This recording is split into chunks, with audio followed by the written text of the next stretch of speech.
For more than 6 decades, Bill Anderson, fondly known as Whisperin' Bill, has stood as the embodiment of country music grace.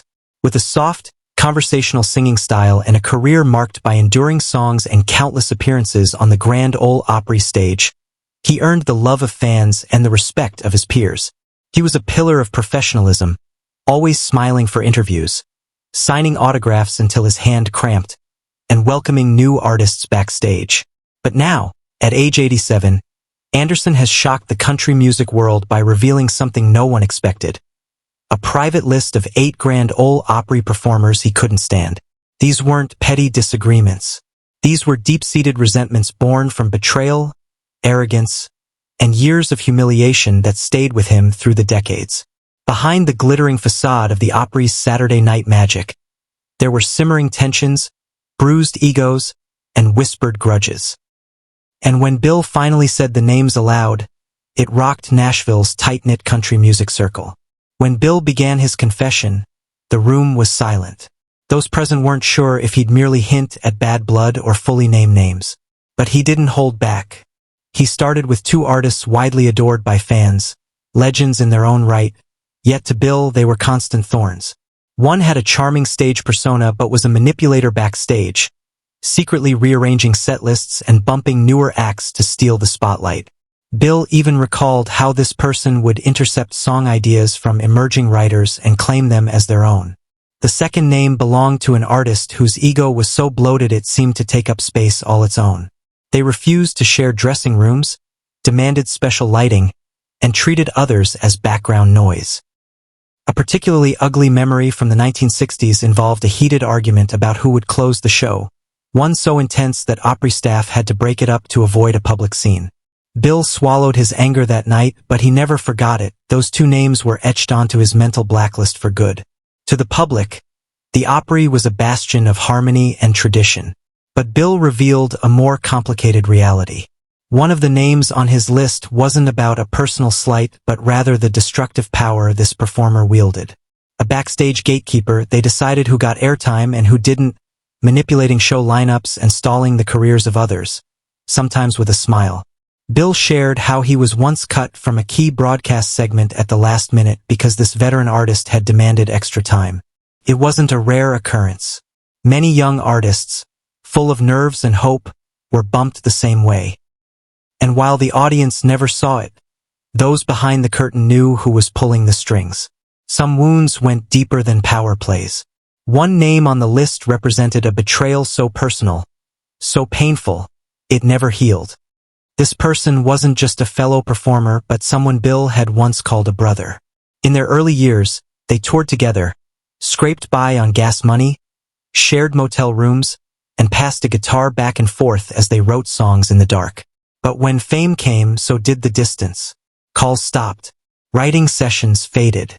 Bill initially blamed busy schedules, until he heard whispers that his old friend had re-recorded one of their early songs without giving him credit. At a high-profile Opry anniversary show, when asked about their early collaborations, the man brushed it off as a thing of the past, a smirk betraying his indifference. Bill smiled for the cameras but felt something break inside. That betrayal wasn't just professional. It was the death of a brotherhood. And that scar earned a permanent place on his list.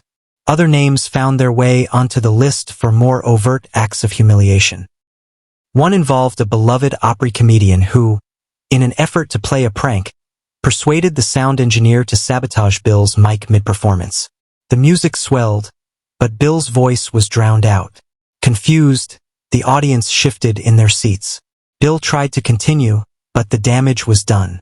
Afterward, he learned the prankster had joked that Bill needed a little humility. Bill never found it funny. To him, it was a calculated, cruel moment meant to make him look like a fool. While fans laughed at the so-called funny man, Bill made sure that name was written in permanent ink. Another unforgettable moment of disrespect occurred on stage when Bill, during a prime Opry broadcast, was unexpectedly interrupted by a fellow performer, known for their loud personality and need to be the center of attention. Without warning, the artist marched on stage, claimed there'd been a scheduling mix-up, and hijacked the performance. The band, under pressure, followed the intruder's lead, leaving Bill standing in the background like an afterthought during his own set. The audience chuckled at the perceived spontaneity, but backstage, Bill learned the act was no accident. It was a petty protest against being scheduled later in the night. That name, too, went on the list, carved there not from anger, but from a sense of violated professionalism.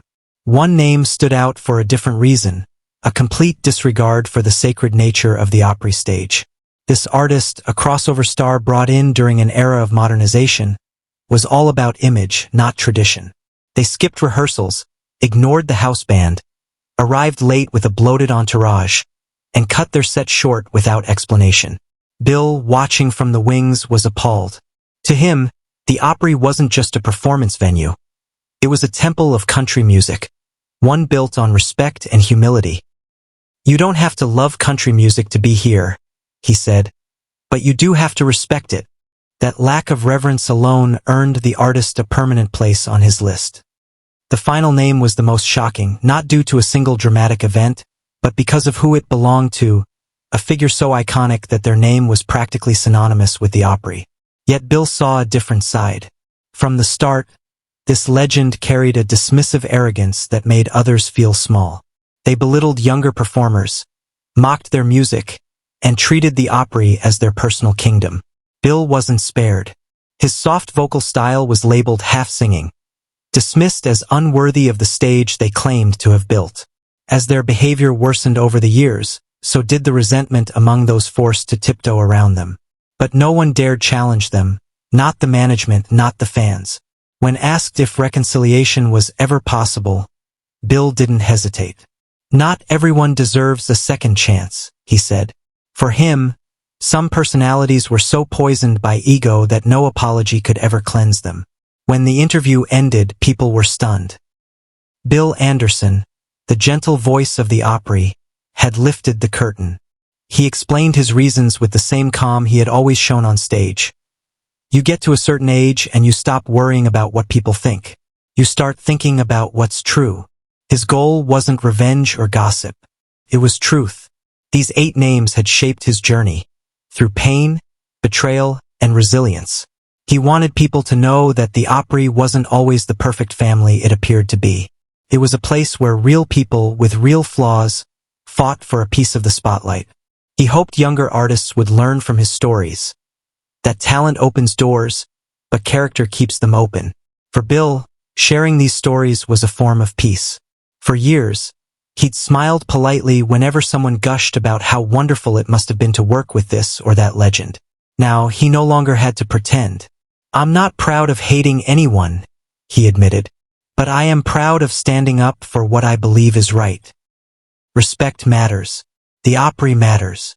And with that, the man known for whispering ended his tale with a statement loud enough to echo through Nashville.